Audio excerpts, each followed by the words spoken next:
Welcome to this month's alternate Super Bowl preview. For those of you who are not fans of the Super Bowl of the Month Club on Facebook, this video usually goes there. However, I've decided to move it to YouTube for the coming months.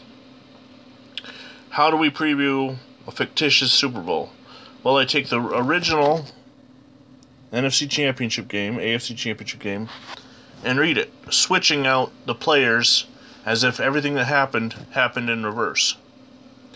First game of the day was the AFC Championship. In real life, the NFC Championship. In real life, the Minnesota Vikings defeated the Los Angeles Rams 24-13. But in this alternate universe, is how it happened. Okay. The Rams forced a blocked field goal, a blocked punt, and 2 interceptions en route to victory over the Vikings. On offense, running back Lawrence McCutcheon rushed for 118 yards and a touchdown on just 15 carries while catching 5 passes for 81 yards. In the first quarter, the Vikings got off to a good start as they marched down the field to the Ram 2-yard line. The drive stalled there, and Coach Bud Grant, recalling the NFC Championship game in Minnesota 2 years ago, when the Vikings were intercepted in the end zone after driving to the Viking 2-yard line, ordered a field goal attempt. Monty Jackson blocked the field goal attempt, and the ball bounced off the ground and right into the waiting arms of Bill Simpson, who returned it 90 yards for a Los Angeles touchdown. The first quarter ended with the Vikings dominating the stat sheet. They had 22 plays for 89 yards and 7 first downs, while holding the Rams to 5 plays, 1 first down, and 17 yards, but they still trailed 7-0. In the second quarter, Ram linebacker Jack Youngblood blocked and recovered a punt on the Vikings 10-yard line to set up Tom Dempsey's 25-yard field goal to give the Rams a 10-0 lead before halftime. Then in the third period, McCutcheon rushed 62 yards to the Minnesota 2-yard line and scored on a 1-yard touchdown run 2 plays later to increase their lead to 17-0. The Vikings rallied back with 2 quick touchdowns in the third quarter.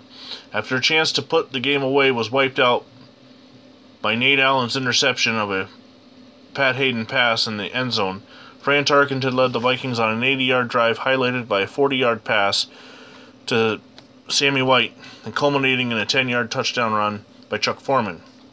Viking kicker Fred Cox missed the extra point. Cox hadn't missed that many extra points in season. However, this was a rarity.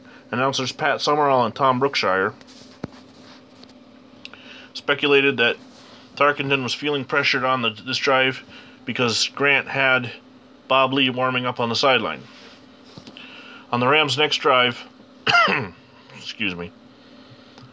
Alan Page hit Pat Hayden on a sack, forcing a fumble that was recovered by Matt Blair at the Ram 8-yard line. 3 plays later, Tarkenton hit White for a 5-yard touchdown pass. Late in the fourth quarter, the Rams defense snuffed out 2 big chances for Minnesota to take the lead with 7 minutes left. The Vikings drove to a third down on the Ram 33, but Los Angeles linebacker Isaiah Robertson sacked Tarkenton and forced a punt with 2:40 left in the game. Minnesota advanced to Los Angeles' 39-yard line on 4th down and needing more than a field goal. Tarkenton thought he had White open deep near the goal line, but Jeff Wright intercepted the pass, his second of the game. Rather than batting it down, a few plays later, Pat Hayden dumped a short pass off to Lawrence McCutcheon, who turned it into a 57-yard game. McCutcheon was injured on the play, but backup running back John Cappelletti scored the clinching touchdown from 12 yards out. McCutcheon will be fine for the Super Bowl. This turned out to be the last playoff game at Metropolitan Stadium. Blah, blah, blah. Okay, moving on to the AFC Championship. Pittsburgh at Oakland. Now remember, we're in an alternate universe. Oakland had defeated the Steelers in the AFC Championship game in each of the last 2 seasons.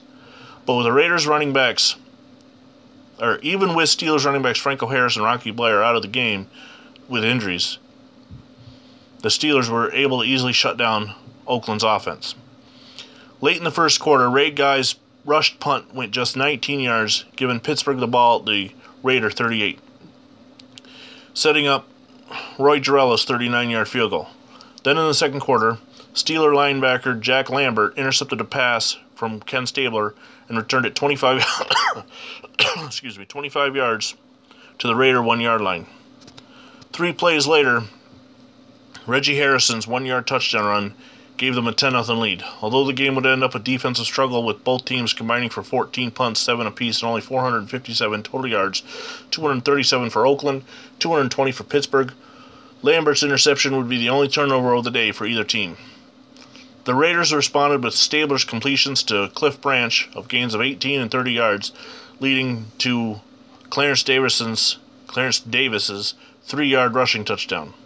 Pittsburgh responded with a methodical 14-play, 69-yard scoring drive with 19 seconds left in the first half.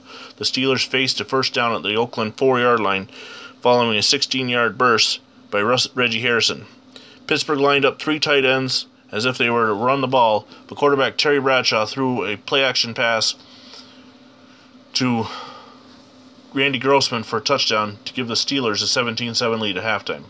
Pittsburgh controlled the entire second half, including a 12-play, 63-yard drive that featured a 28-yard completion from Bradshaw to John Stallworth. Bradshaw finished the drive with a 5-yard touchdown pass to Reggie Harrison that put the game out of reach 24-7.